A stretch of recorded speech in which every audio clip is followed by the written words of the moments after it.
Good evening, Gills fans. Welcome back to Gills in the Blood TV. It's been a while, especially on a Thursday evening, which usually means weekly review, a look back at the week that was, and then a look ahead to Saturday's game, which this week is Charlton at home. But tonight is a slightly different video. I'm sure most of you are aware that follow my channel, follow my social media feeds. I have been suffering quite a lot for the last few weeks with anxiety and depression brought on by COVID, I suppose, if I had to try and pinpoint one thing. And it got me thinking. So I thought tonight, instead of doing one of my regular videos, which I'm hoping to start doing properly again moving forward, and with it being International Men's Day, I thought I'd take the opportunity to spread the word about mental health. And I'm not going to sit here and pretend that I'm an expert, because I'm not, but I'm a man that has suffered. I'm a man that probably will suffer again. And linking the two things that I'm talking about tonight and what I normally talk about, football and mental health amongst men, they are intertwined, they are linked at all levels of the game, amongst fans, staff members, I imagine, at clubs, players at clubs. There's probably players suffering now that are not saying anything. But I think, thankfully, the game is in a better place in terms of how individuals and how outsiders and how the game as a whole looks at and deals with and helps with anxiety, depression, stress, whatever you want to label it. We only have to go back the last couple of years in the run up to the last World Cup. Danny Rose, Tottenham and England fullback, admitted that he'd been suffering and had been diagnosed with depression. This is a bloke who earns thousands of pounds a week, lives in a big house, has got it all from the outside looking in. Same with Andres Iniesta, Spanish legend, Barcelona legend, World Cup winner, Champions League winner, won the lot, had the best career imaginable. He suffered, and he come out and opened up about it in May 2018, said that in the run-up to the World Cup finals in 2010, he was suffering and he had to seek help. He'd not dealt well with the death of his friend, his teammate, his international colleague, Daniel Yarke, who died in 2009, the previous year. And only as recently as this last summer, during the first lockdown, when I was trying to find content for the channel, and I managed to speak to a load of ex-Gills players, Gills legends, and I spoke to Jason Brown, and ended up splitting our interview into two parts, because the first section solely concentrated on mental health in the professional game, and it was a incredible insight to listen to Jason, who'd suffered firsthand, still suffers, but deals with it better because he knows more about it, because he's learnt about it and he's learnt about himself. And I think that's all we can do as individuals, as men and as women, of course, is to learn how to deal with it, learn what mental health is, and learn how to move forward and live with it. Sadly, within the game and out of the game, of course, there is suicide that comes from depression. People, players, individuals that feel that they have no other option but to end their life, which is so incredibly sad. And I'll be honest, you phone up the doctor at the moment because you can't go to a surgery. And when you talk to a GP or a specialist about this type of thing, one of the questions they ask, and they've asked me twice, is, are you having thoughts of self-harm or suicide? And thankfully, and I thank my lucky stars that I've never ever been to that point. I've never ever gone that deep and felt that dark, that I've ever wanted to hurt myself or to finish my life. There's too much to live for. But unfortunately, sadly, tragically, individuals do get to that point and they can find no other way out. Examples in the last few years in football, Robert Enke, the German national goalkeeper, seemed to have it all again. Committed suicide, stepped in front of a train in 2009, didn't deal well with the death of his young daughter, unfortunately, and was one of them that decided there was no other option and tragically killed himself. Dale Roberts going down to a lower level, just to sort of make everyone realise that it doesn't just affect those in the public eye, it goes all the way. It's like COVID that we've been talking about over the last few months. Suicide doesn't have any, rhyme or reason, doesn't show any, sort of, what's the word? I can't think of the word. It doesn't discriminate. That's what I'm trying to say. It doesn't matter whether you're a Premier League footballer on £1,000 a week, £100,000 a week, you're a League Two footballer on £1,000 a week, you're a Sunday League plodder like me, or you're just Joe Bloggs in the street that goes about his daily life. It doesn't discriminate. And Dale Roberts unfortunately couldn't deal with injury that led to him having to give up the game in 2010, and he hanged himself tragically. And I think the most famous of all in this country over the last few years was Gary Speed, Premier League star, multi-awards, league champion with Leeds in 91, multiple Wales caps, I think around 80. He was Wales manager at the time, had been on Football Focus the day before he took his own life. And it just shows you that whatever we put up as an appearance or a mask doesn't always tell the full story of what's going on in here.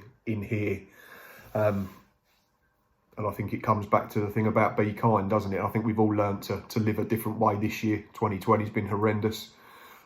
We've all learned to be a bit nicer to each other, I think, on the whole. You still get too many idiots, unfortunately, that want to have a pop at people, but that's the way of life, and that's how they get their kicks, but let them crack on. I've seen a lot of good in a lot of people over the last 6 weeks in particular when I've been suffering, but as a whole since COVID came about, because people have learned to be nicer to each other and check in, and that's a big thing. And obviously my story is, you know, it's a drop in the ocean, and I'm not sitting here, like I said, I'm not pretending to be an expert or trying to say that I'm an expert, because I'm not. I'm just telling you my story. And I was the type of person who was a bit blasé towards mental health before I started suffering. I was of the approach that, well, it's your life, you live it how you want to, and then that determines how you feel. But it's not as simple as that, unfortunately, and I've learned that the hard way. Like I say, fortunately, I've not learned it as in the sense that I've got to the point where I've wanted to end my life. But 76% of suicides in the UK are male. And that was something I wanted to mention, like I say, because it is International Men's Day. But that doesn't mean that women's mental health is any less important. Of course it doesn't. Everybody's mental health is important. But yeah, my story, briefly, was first diagnosed in 2017 because of a job that I didn't enjoy. So I ended up getting signed off because I didn't want to go to work. I had to battle to drive into the car park of that job on a daily basis, and it got to the point where I couldn't do it anymore. The second time was end of 2018 when I'd found work, and then I was made redundant. So you go through the same thought process, battles, worries, concerns that you've got to start all over again. You've got to find another job. And that's hard when I'd been in the pub trade for 7 years, at the time. Then I'd gone back to office-based work and was made redundant from that role. But yeah, I managed to deal with it with the help of natural remedies and just talking to loved ones, wife, kids, family, friends. And I sort of thought that I knew how to get it under control. Had the odd day, the odd wobble, the relapse, or whatever you want to call it. But thought that I was dealing with it fine. And then this year, like I say, has been completely different. We've all had to learn how to live a whole new way. Working from home, no social life, lockdowns, queuing up to get in a shop, just not being able to do the things that we perhaps all took for granted before coronavirus. And it got too much for me at the start of October. And I kept battling with myself, thinking that I could get through to the middle of the month when I'd booked a week off. I thought if I could get through to my annual leave, I'd be absolutely fine. So I decided stupidly not to tell my wife properly. Was not sleeping, was getting 3-4 hours tops a night, which then leads to laying in the dark, overthinking things, 1,000,001 things rattling around in your brain, and not being able to talk about it, not wanting to wake people up. So like I say, you overthink things, and then a vicious circle ensues, because then you start panicking about stuff, getting anxious about things. That's work, personal life, it doesn't matter. And that leads to not sleeping more. That leads to more time to think. And yeah, I didn't make it through to my week off. And one Monday morning, I tried to log on working from home, and I just burst into tears and said, I can't do this anymore. So I phoned work and explained what was going on, and they were great, in fairness. And that was 6 weeks ago, sorry. the first week, I started taking my herbal tablets again and thought I'll be all right by the following Monday. I got to the following Sunday, had a massive anxiety attack before going to watch my football team that I run on a Sunday. Another thing that's now been taken away because of the second lockdown. So it comes back to this thing, this social life that we don't have. And football's a release for millions, thousands of people up and down the country, across the globe. It's a community thing, it's a tribal thing. It's not just watching a game on the telly that we're all having to do at the moment. It's waking up on a Saturday and looking forward to seeing your mates, getting ready for a certain time, leaving for a certain time, seeing the same familiar faces, hearing the same familiar voices, doing the same familiar routines on your walk or your drive or your train journey to the ground, talking to the same people in the stadium, moaning about your team at half-time or full-time if they've not got the right result. But it's, like I say, it's a sense of community, it's a sense of belonging, and that's been taken away from all of us, and it's something that I can't wait for to return. But I had my Sunday football team, but then that got taken away as well. But I divulge a little. Like I say, I had an anxiety attack on a Sunday morning and made the decision that although I didn't want to do it, because in my head I didn't want to be governed by medication, because I thought that natural remedies were different to prescribed drugs, but I had to bite the bullet. So I went to the doctor on the Monday and they prescribed me with antidepressants. I took them, I was signed off for 2 weeks. The week's annual leave came around and I had probably one decent weekend in a 5-week period, which was my anniversary weekend. So myself and the wife went away and stayed in a hotel on the Friday night. We had no concerns of cooking, looking after the kids, nothing. Friday night, all of Saturday. Sunday we went out for lunch. So again, no worries, no cooking, no responsibilities. Got in the car, enjoyed a pub lunch, went home, had a sleep. That was probably 2.5 best days I had in a month.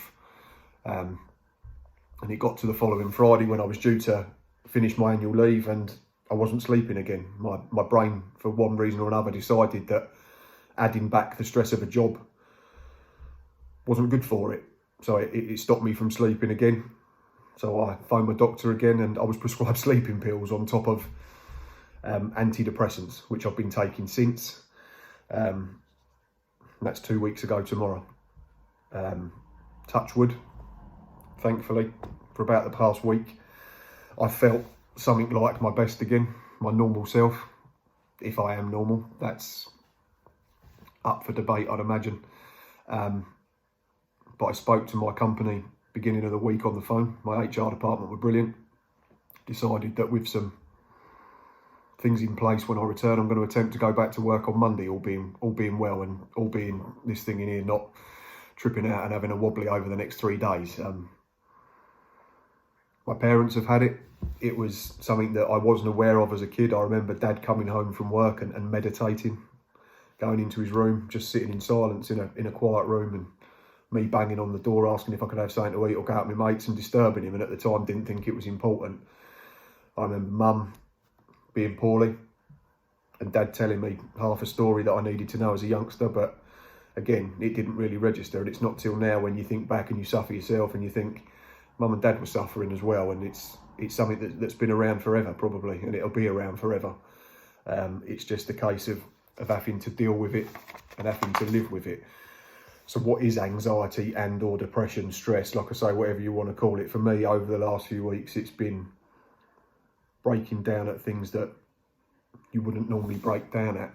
And this is the first time I've told everyone. I've told friends, I've told family, but crying at things that you think, when you look back at it afterwards, you think, what a silly bastard. What am I crying at that for? But again, it's up here that does that. Days of not wanting to get out of bed, not wanting to get off the sofa. Prime example a couple of weeks ago was I went for a walk, because walking's been my release in a life where we can't do loads at the moment. So going out regularly, getting fresh air. I live 5-10 minutes from the beach, which is great, and can walk along the coast. But I remember getting in from one walk, laying on the sofa and just not wanting to move. And my other half, she had to almost force me to get up and go in the kitchen and help her prepare something for dinner. So I learned how to make soup. But it got me out, it got the brain working, and it got me distracted from whatever was causing me to not want to get off the sofa. Like I say, I take medication, I have to take sleeping pills at the moment, being lethargic, feeling sad all the time, not wanting to do anything. And then when you want to do something, your brain not letting you, your brain not allowing you to do the most simple thing. Yeah, it's been really tough the last few weeks. The toughest I've ever had it in terms of anxiety, because I've had that and then depression, because I started to research it, because I thought I'm feeling different to just anxiety, where you have an anxiety attack and it passes. This was a constant feeling of sadness, for want of a better word. And so I looked into it. I thought, I've got to try and give myself the tools to be able to understand it, to fight it, to beat it. Will I ever beat it? I'm not sure. Will I learn to live with it? Yes. Will I learn to cope with it? Yes. Will I need help from counsellors, experts, medication, family, friends? Most definitely.